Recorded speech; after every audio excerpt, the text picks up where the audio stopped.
this guy named George Williams became the main guy. Now, who was George Williams? You want to know about Georgie? His name came up in a lot of murders. He moved in silence. Yeah. They called him Death Row's Shadow, the silent enforcer who made even the coldest killers sweat. To the Compton gang unit, he wasn't just another name in the system. He was a ghost with a gun, a mystery that left cops and gangsters guessing. Officer Robert Ladd once called him a straight killer, the real deal, while Reggie Wright Jr. didn't hesitate to label him Death Row's #1 gangster. Williams was a mob pyro, and the guy was a hitman. He was a straight killer. He was the real deal. He wasn't on the mic or chasing fame. He was the muscle that kept the whole empire breathing. But when loyalty cracked and betrayal started creeping in, his own boss turned on him. Instead of falling, he rose from the ashes, ready to hunt down the very men who made him. How was he able to go up against those guys and come out victorious like that? How was one man able to go against that many people? Now, let's spin it back to where it all began. Born in Compton, California in 1965, George G. Williams came up in a city on the edge, where the calm streets of the past were turning into battlegrounds for power and survival. The Looters Park Pyru set, known as the mother set of all Pyrus in Compton, was taking shape on the east side, while Crip sets were spreading like wildfire across LA. Young men in Compton's hoods built the Pyrus, not just to claim turf, but to defend themselves in a world that felt like war. George's world was molded by that chaos. He came from a working-class family, and teachers remembered him as sharp and focused, but the streets had their own lessons waiting. Older heads from the block schooled him on protection, payback, and respect. This guy named George Williams became the main guy. Now, who was George Williams? George Williams was a mob pyro. What started out as unity among neighbors turned into a code of survival, one that demanded loyalty above all else. By the time George hit his teenage years, Compton had become one of the roughest zones in Los Angeles County. Drive-bys, stick-ups, and turf wars weren't news. They were the daily soundtrack. The Looters Park Pyrus stood out as one of the most disciplined and close-knit crews, always handling business internally before letting outsiders in. George fit right in, quiet, sharp-eyed, and always watching before he moved. People noticed how nothing could shake him, even when things got ugly. And as the late 70s rolled into the crack era of the early 80s, everything changed. The game turned from neighborhood scuffles to full-blown street business. And for George, that transition came easy. He didn't just adapt, he evolved into something the streets hadn't seen before.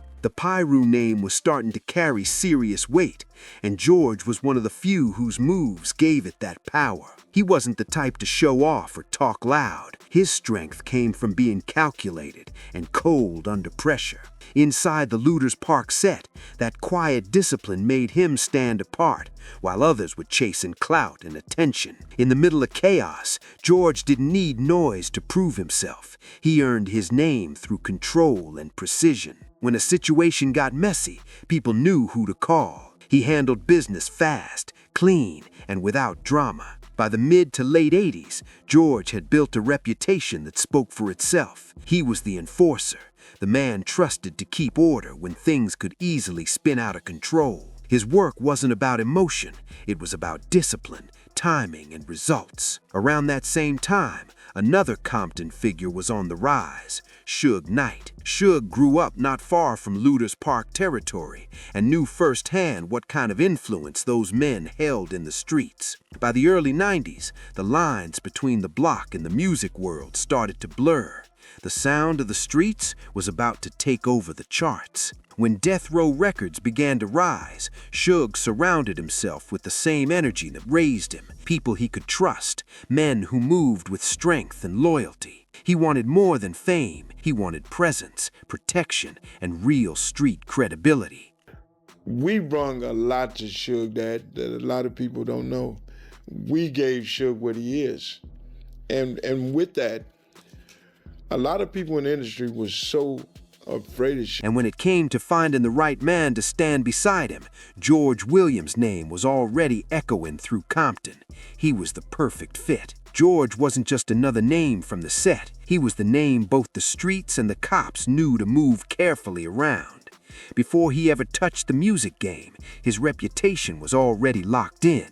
The streets respected him, and law enforcement kept tabs on him, not because he chased fame, because his presence demanded caution. Officers in Compton whispered about him, calling him the real deal, a man whose weight came not from money or spotlight, but from years of proving himself through action and control. And the guy was a hitman. He's a straight killer.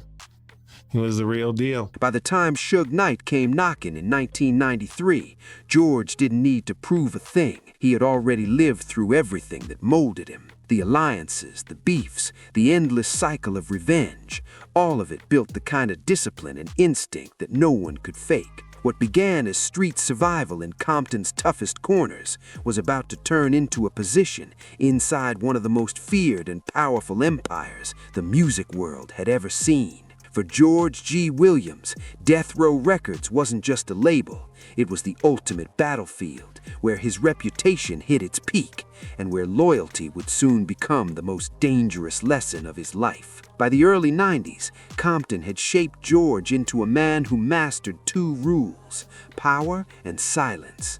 He didn't move like the younger ones, flashing colors for attention. His calm was louder than any brag. Word on the street said he could step into the middle of a heated fight, not say a single word, and the whole crowd would freeze. That's how strong his presence was. That quiet dominance caught Suge Knight's eye fast. At that moment, Suge was building more than just a record company. He was building a fortress. Death Row wasn't only about music. It was about loyalty, muscle, and intimidation wrapped in diamond chains and street respect. And George Williams, he was the silent force standing behind it all, the shadow that made everyone else think twice before crossing the line. These gangbangers is gonna come blow my house up, or they finna this, and I can't be seen on the music scene no more. I can't be caught at the studio. People paid Suge to be around Suge. For Suge Knight's empire to stay standing strong, he needed soldiers, men who could keep the peace through fear alone. And when the cameras stopped rolling and the lights dimmed down, George Williams was exactly that, the quiet storm that kept everyone in line. Long before he ever stepped into the Death Row offices, George had already earned his stripes across the Pyru sets of Compton, especially with the Mob Pyrus and Looters Park Pyrus. His rep didn't come from being wild or loud, it came from being solid.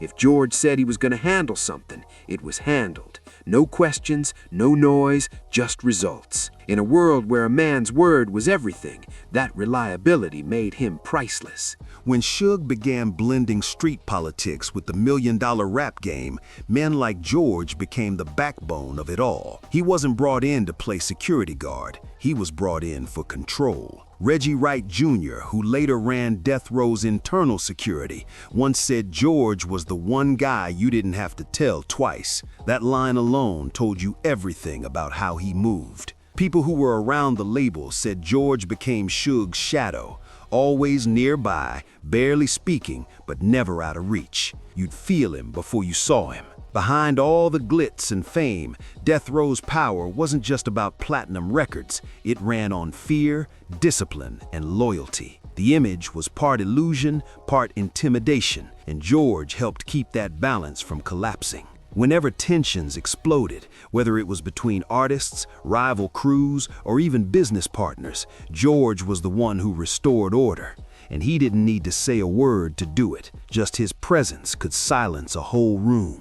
By 1995, Death Row Records had turned into the most feared label in America. Tupac had joined the family, Dre was slowly slipping out, and Suge was tightening the circle tighter than ever. Inside that circle stood George Williams. No interviews, no spotlight, no verses, just quiet authority and a reputation that spoke louder than any record could. Everyone in that building knew one rule: Don't cross George Williams. He was more than muscle. He was part bodyguard, part enforcer, and part peacekeeper. The man who could end chaos before it even started. Some even said he moved more like a detective than a gang member, calm, watchful, and always one step ahead. But for anyone reckless enough to test him, that calm face was the last thing they saw before the storm hit. To Suge Knight, George wasn't just protection, he was insurance, the kind that didn't need contracts or signatures, just a look that said, "It's handled."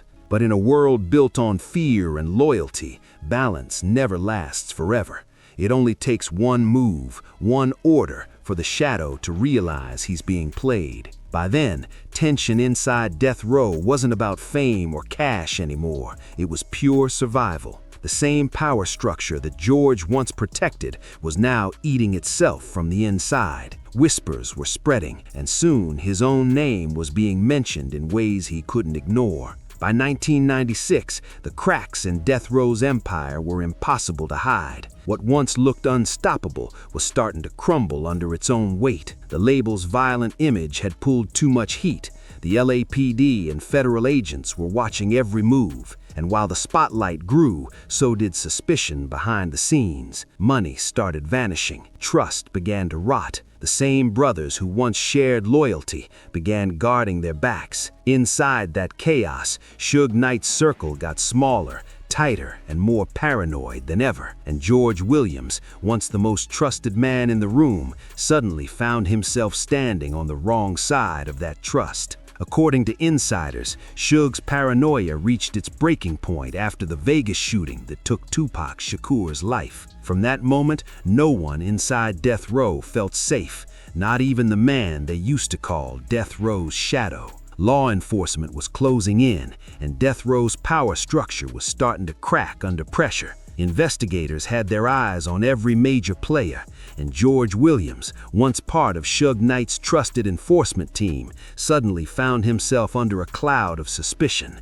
The same man who helped build the empire was now being treated like a threat to it. Whispers began spreading fast. People accused George of leaking information, of getting too independent, too unpredictable. The silence that once made him dangerous now made him suspicious. Bit by bit, he was being pushed out, kept in the dark about Suge's movements, cut off from meetings, and ignored by security members who once followed his lead.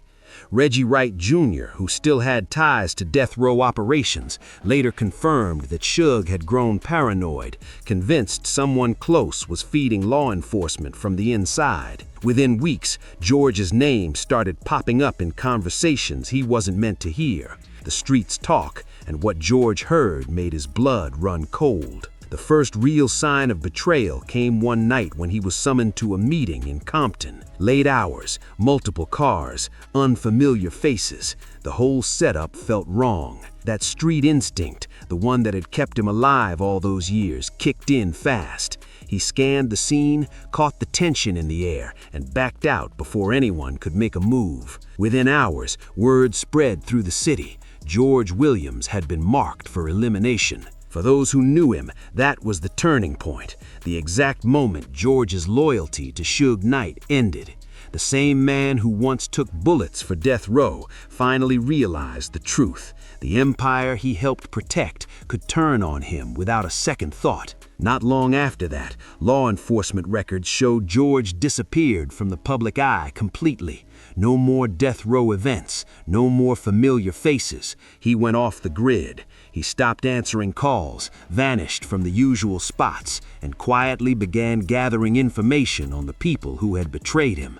According to retired detectives who later investigated death row's criminal network, George wasn't hiding, he was preparing. And soon the streets started to feel it. Over the next few months, shootings tied to Compton gangs and death row affiliates started rising again. None were officially linked to George, but everyone on the inside whispered his name. Officers like Robert Ladd later admitted it was almost impossible to prove anything, because when George moved, bodies dropped and no one talked. By 1997, Suge Knight was back behind bars on a parole violation, and Death Row Records, once the crown jewel of the West Coast, was falling apart from within. George had already cut himself loose from it all. The trust was gone, the money meant nothing, and the silence that once held their world together now felt like a weapon aimed at everyone who remained. Suge went to jail, Suge took back everything. He didn't want nobody to drive, he didn't want nobody to live. So all the cars were basically leased under death row? Yeah. And then when he went to jail, he took everyone's cars back. Mob James later recalled how Suge's downfall came with a heavy dose of bitterness. He went to jail and stripped everything away, even the cars, refusing to let anyone else touch them. What once looked like loyalty now felt like total abandonment. The empire was breaking apart, and no one was safe from the fallout. That betrayal flipped a switch inside George Williams. The man who had been death row's most trusted enforcer turned into its most dangerous opponent. But this wasn't about revenge, it was about survival. As the mighty empire that once ruled the West Coast started to crumble, George began quietly dismantling what was left, piece by piece, move by move. He wasn't driven by anger anymore. He was guided by precision, by cold memory, and sharp calculation. George understood the game better than anyone. When power fades, the smartest player doesn't fight to stay. He disappears before the system finishes him. By the time death row's collapse hit full speed, George was already gone, moving on his own, watching from the shadows, striking only when necessary. Whatever loyalty he once had was dead. Now every move he made was careful, deliberate, and aimed at one goal: survival. What betrayal started when Suge Knight's empire fractured, George finished in silence. No press, no spotlight, just a ghost moving through the wreckage he helped create. Power structure that once made death row records untouchable was now collapsing from the inside. Law enforcement officers later called this era a calculated dismantling, a quiet takedown of the label's street muscle, and at the center of it all was the man who used to be that muscle, George Williams. After escaping the hit that was meant to end him, George didn't vanish, he realigned. He connected with Roderick, Lil Rod from Fruittown Piru, who had turned his crew into one of the most dominant underground operations in Southern California. Lil Rod wasn't chasing fame or record deals. His empire ran on profit and precision. He controlled one of the biggest PCP networks in the region, making serious money while keeping the spotlight far away. Unlike the mob Pyrus who blended the streets with death row's business, Lil Rod kept his focus tight. No flash, no headlines, just results. To George, this was the perfect move: survival and payback wrapped in one. By linking up with Lil Rod, he was shifting the balance of power away from Suge Knight's crumbling circle and toward a new kind of control, quieter, smarter, and deadlier. Then came the first strike, and it was surgical. On June 1st, 1997, Heron Palmer, the same man who had once shot and tortured George, was sitting at a stoplight in Compton. Out of nowhere, a car rolled up beside him.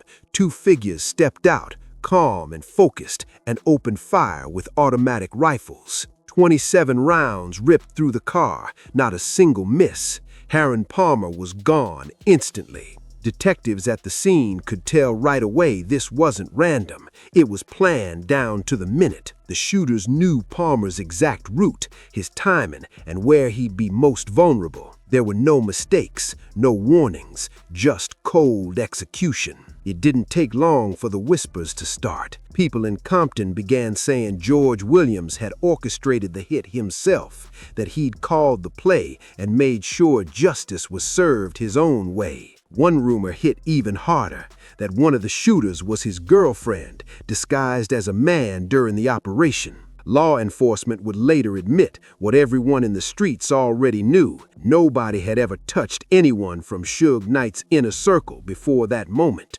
So I wasn't able to go with him. And unfortunately, a few hours later, I get a call from Wack Deuce. He's like, man, Heron just got killed. And I was like, I was shocked, bro. I was shocked. But George Williams had done it, calm, calculated, and unstoppable. The shadow that once enforced death row's power was now the ghost tearing it apart from the inside. For a minute, everything went quiet. George Williams and Lil Rod slipped under the radar, No headlines, no street noise, just business. Together, they focused on tightening control over their network, stacking profits, and keeping the operation clean from unnecessary heat. It was smooth sailing until 2000, when the piece broke wide open. A major robbery flipped the whole game. A huge chunk of Lil Rod's PCP supply vanished, and the trail pointed straight toward men connected to Wardell Poochie Foss, one of Suge's longtime enforcers. The streets knew what that meant. Old alliances were cracking again. Then came the payback. On August 4th, 2000, a van carrying Poochie and his friend William rolled through Compton. Out of nowhere, an ambush hit him hard. Gunfire erupted, round after round, leaving William dead at the scene, while Poochie barely crawled out alive. Detectives suspected George had been one of the shooters, but no charges ever stuck. Still, the message was loud and clear. This wasn't random. It was organized, deliberate, and personal. By then, everyone in Compton understood the retaliation had structure. Someone was moving with purpose, and that someone was George Williams. But the heat didn't stop there. Later that same year, another incident pushed tension straight to the breaking point. Vincent Vogue, close ally of Lil Rod, was kidnapped, tortured, and found dead near a Compton cemetery. They had this boy named Vincent Buchanan, who was V-Dog. He got killed in Compton, tortured, dropped off, handcuffed, dropped off on Central in front of the cemetery. The details of his death were brutal, but what happened afterwards made it even darker. Rumors spread that Buntry McDonald and David Brim Dave, two big names in Suge's Mob Piru faction, had somehow gotten their hands on a videotape showing Vogue's torture. Word was they played it casually in front of friends at Buntry's house, like it was just another story to laugh about. For George, that crossed every line imaginable. It wasn't just disrespect, it was straight up mockery. That kind of humiliation couldn't go unanswered, and it didn't. On March 25, 2001, the streets saw another hit, cold and precise. Brim Dave was gunned down outside Buntry's residence. Witnesses described a calm shooter stepping out of a dark car, firing multiple shots, then walking away like nothing happened. No panic, no rush, just control. Police found zero physical evidence, no prints, no shells that led anywhere, nothing. But the style of the attack said it all. Law enforcement and former death row insiders quietly named George Williams as the prime suspect once again. The operation had his signature, quiet, exact, and deadly efficient. By that point, the pattern was impossible to ignore. Every single target, Heron Palmer, William, Brim Dave, had direct ties to Suge Knight's old inner circle. Each killing peeled away another layer of the protection that once surrounded Suge's empire. What had started as loyalty was now full-blown dismantling. George Williams, once the shadow that protected Death Row, was now the ghost tearing it apart piece by piece. And the way he moved, silent, surgical, unstoppable, left everyone in Compton wondering who'd be next. Buntry was shot. And when Buntry was shot, somebody that was with Buntry had called and told them where Buntry was at. Now there's an armed-fledged war between each other in depth. What started as personal revenge had now turned into a full-blown purge. Compton investigators could tell this wasn't random gang chaos. It was too precise, too clean. Every move looked planned. Every hit had purpose. The same calm focus that once made George Williams so valuable to Death Row had now flipped. He was using it against him. One detective later said he didn't just disappear, he started cleaning house. By the end of 2001, Death Row's grip on the streets was gone. The mob Pirus, once feared and untouchable, was suddenly moving through their own blocks with caution. George Williams, the quiet enforcer who once protected Suge Knight's empire, had taken it apart piece by piece, one name at a time. By 2002, Compton was drowning under a silent but deadly wave of retribution. Every few months, another familiar face from death row's inner circle either got taken out or vanished without warning. And standing at the center of that storm were George Ponytail Williams and Roderick Lil Rod Reed, now running one of the coldest revenge campaigns the city had ever seen. Their mission was crystal clear: dismantle every bit of Suge Knight's old protection, one target at a time. They used him to get Buntry out the house. They stopped at a gas station. Nick pulled up, killed my brother. The final name on that list was the most symbolic of all: Alton Buntry McDonald. To anyone who knew death row's inner world, Buntry wasn't just another soldier, he was Suge's shadow. They'd come up from the same Piru neighborhood, brothers in both loyalty and reputation. Even after Suge went to prison, Buntry stayed loyal, still calling shots for the mob Pirus. In their eyes, Buntry was untouchable, until now. Buntry McDonald wasn't just another name. He ran death row's street operations like a general. He enforced Suge Knight's rules, kept order, and made sure no one dared to disrespect the Knight name. For years, that loyalty made him both respected and feared all over Compton. But that same loyalty would end up sealing his fate when word spread that Buntry and Brim Dave had allegedly played a videotape showing the torture and murder of Lil Rod's friend Vincent Vogue Buchanan. It crossed a line George Williams couldn't ignore. In their world, humiliation was worse than money losses or turf disputes. It demanded blood. That tape became the spark that lit the final fire. On April 3, 2002, Buntry pulled his black Cadillac into a gas station on Rosecrans Avenue in Compton, a route he'd driven hundreds of times before. He was alone, topping off his tank, completely unaware that his past moves had already marked him for death. Out of nowhere, two men approached on foot. No words, no warning, just gunfire. They opened up, hitting Buntry 4 times in the chest. He collapsed beside the pump, gone before help could arrive. Witnesses later told police they saw the shooters jump into a pickup truck driven by a man with a ponytail, a description that matched George Williams almost perfectly. The attack was executed with frightening accuracy. No chaos, no hesitation, just precision. This wasn't random street violence, it was surgical. Buntry's murder sent shockwaves through Compton's underworld. The man who once enforced Suge Knight's code had fallen to the same silence and precision he once used to control others, and everyone knew whose shadow was behind it. Buntry's death wasn't just another body in Compton, it was a direct hit on Suge Knight's power. It wasn't personal anymore, it was symbolic, the execution of his authority right in the streets that once feared his name. For years, Buntry had been the bridge between Suge's empire and the neighborhoods that kept it strong. With him gone, that bridge was gone too, shattered beyond repair. Inside the Piru network, panic started spreading fast. The men who once carried death row's flag began moving quietly, unsure who'd be next. The fear that Suge once used to control others was now working against him. But the bloodshed didn't stop there. Just 6 months later, another figure close to Suge, known simply as Hog, was gunned down near a fried chicken stand on October 16, 2002. Hog wasn't a banger or an enforcer, he was an artist, the man who designed the original Death Row Records logo. But in that world, proximity to Suge Knight was enough to make you a target. Detectives quietly tied Hog's killing to the same calculated revenge campaign that had claimed Buntry's life.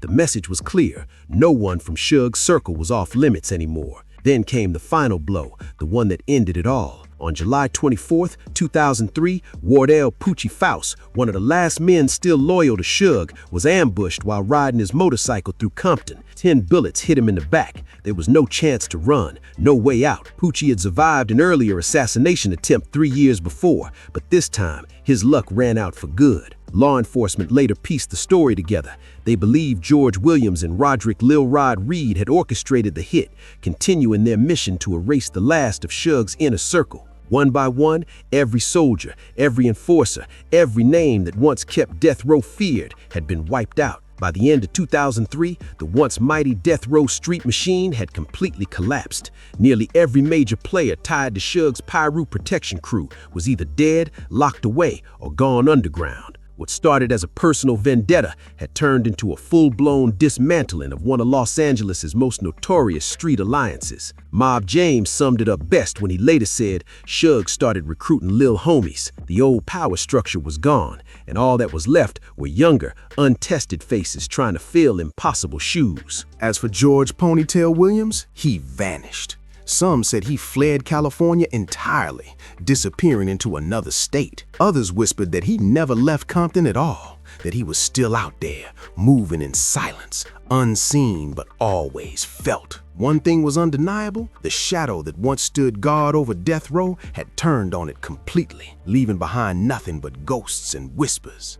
By 2003, Compton was quiet again, but it was that heavy kind of quiet, the kind that only comes after a storm. The same streets that once echoed with gunfire and loyalty to death row were now silent, ruled by whispers instead of bullets. Nearly every heavyweight connected to Suge Knight's Pyru network was gone, and the empire that once ran like a machine had crumbled into fear and paranoia. But George Ponytail Williams wasn't celebrating, he was evolving. While Suge's world was collapsing under street heat, George was quietly building something new, an empire of his own. The next war he planned wouldn't be fought with guns, it would be fought with chemicals. Alongside Roderick Lil Rod Reed, George shifted his focus from retaliation to revenue, from the chaos of gang wars to the cold precision of the drug trade. Both men had spent years studying how power and money flowed through Compton, and now they were putting that knowledge to work. This time, they weren't enforcing anyone else's dream, they were creating their own. Moving away from the crowded blocks of Compton, they relocated to California's Inland Empire, far from heavy police presence and street gossip. Out there, in the quiet stretches of land, they built something big. Large-scale PCP labs, so advanced that federal agents would later call them some of the most sophisticated setups ever seen in Southern California. For nearly 2 years, George and Lil Rod ran the operation like a fortress. Every batch was measured, every shipment tracked. No mistakes, no leaks. George was all discipline, no flashy spending, no outsiders, no noise. Money flowed in steady, and their network grew stronger with each move. But no matter how careful you are, silence only lasts so long. By late 2003, the feds had locked in. After months of wiretaps and surveillance, federal agents launched a massive coordinated raid on multiple properties tied to George and Lil Rod, and what they found shocked everyone. Over 175 kilograms of PCP, more than 50 firearms, and $175,000 in cash was seized. The bust uncovered fully equipped labs, complete with ventilation systems, chemical reserves, and detailed distribution maps that mapped out an entire underground empire. The DEA called it one of the biggest PCP operations ever dismantled in Southern California. For George Williams, it wasn't just another arrest, it was the end of an era. The same precision that once made him untouchable in the streets had now drawn the attention of a new, far bigger enemy, the federal government. By 2005, both George Ponytail Williams and Roderick Lil Rod Reed were convicted on multiple federal charges, including manufacturing and distributing PCP, plus conspiracy to distribute. Each man faced the ultimate penalty: life in prison. The streets that once bowed to George's shadow were now left with nothing but his legend. The story of the man who built an empire, dismantled another, and finally met his match not in the streets, but in the system. Prosecutors weren't just calling them drug dealers. Nah, they painted them as leftovers from that same violent machine that once fueled death row records. The trial didn't need flashy headlines to hit hard. The message was loud enough on its own. The last of Suge Knight's real enforcers was officially gone. Even Compton gang unit investigator Fred Reynolds said it straight. When that many people close to Suge got dropped, that wasn't a coincidence. George Williams had done what nobody thought possible. He took apart the death row structure piece by piece. What bullets didn't finish, the feds did. By the mid-2000s, death row wasn't an empire, it was a memory. The leadership shattered, the soldiers gone, the legend hollow. What used to be a symbol of power was now just a name that echoed through history, and barely at that. But the story didn't end in a cell, not even close. Fast forward to 2021, nearly 20 years after that conviction, and reports start popping up. George Ponytail Williams is out. The ghost of death row was walking free again, but this time, no cameras, no press, no noise, just silence, the same silence he always ruled with. Reginald Wright Jr., one of death row's former insiders, later confirmed it himself. G was home. He even said an associate told him, stop mentioning his name in public. That wasn't a threat, that was respect, the kind of quiet power that never fades. Even Mob James, brother of the late Buntry McDonald, admitted when he heard George was back, he wanted no part of it. His words were simple, I don't want to see him. That's all it took. No argument, no explanation, just raw truth. See, George didn't need to speak to be heard. His reputation still did all the talking. His name didn't travel loud anymore. It floated in whispers. In Compton, he was part legend, part warning. A story told in low tones by people who still remembered what silence could do. He never wanted fame, never gave interviews, never told his side. He just slipped right back into the shadows, the same way he came out of them, calm, clean, and without a word. George Williams' life wasn't just about revenge or violence. It was about how far loyalty can stretch before it finally breaks. The same discipline that once built an empire became the force that destroyed it. He lived like what everyone called him, a ghost. And even now, long after the empire he protected is gone, that ghost, yeah, he still walks.